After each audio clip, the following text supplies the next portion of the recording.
동학농민운동에 대한 역사적 가치와 의미가 재조명될 것으로 보입니다. 동학군이 황토현에서 대승을 거둔 5월 11일이 동학혁명 법정기념일로 정해졌습니다.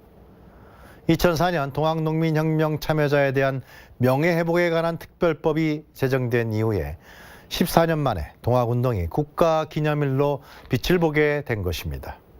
동학은 조선 말 부패한 세도 정치 세력의 가렴주구에 저항한 농민들이 일으켰던 1차 봉기에서는 반봉건적 신분해방 투쟁을 선언했었죠. 당시에 청춘가보의 제거 허용과 공사노비제의 일체 혁파를 주장한 폐정개혁 12조와 최초의 민중자치기구인 직강서 설치는 사실상 근대화의 주요한 징표였습니다. 1894년 7월 23일 일본군이 경복궁을 침략해서 조선의 국왕을 포로로 잡은 사실이 알려진 뒤 일어난 2차 봉기 역시 그 역사적 의미가 매우 크다 할 수 있습니다.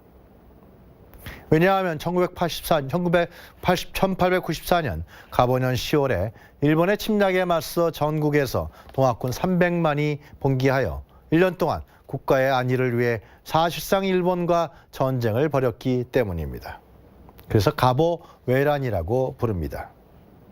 우수한 화력을 앞세운 일본과 방어 전쟁을 벌이며 동학군은 약 30에서 40만 명 사망한 것으로 추정되고 있습니다.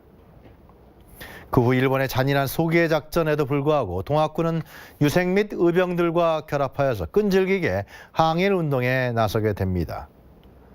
대한민국 임시정부의 주석이었던 김구 선생 역시 청년 시절 해주 지역의 동학 접주였습니다.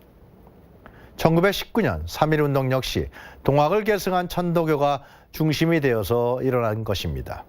천도교의 손병희 선생 등 약 15명의 천도교 지도자들이 33인 독립선언서에 이름을 올렸으며 4만여 부의 독립선언서 인쇄본은 200만 천도교들의 전국 조직으로 사전에 광범위하게 배포됐었죠.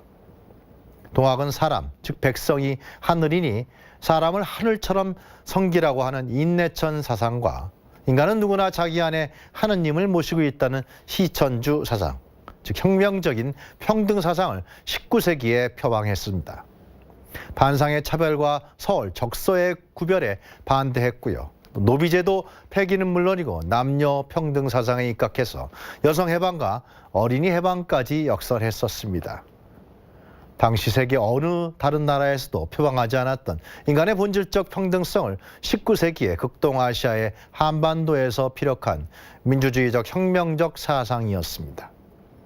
사실 그동안 동학은 그 변혁적 역사성과 근대성에 비해서 소홀하게 취급되어 있던 것이 사실입니다.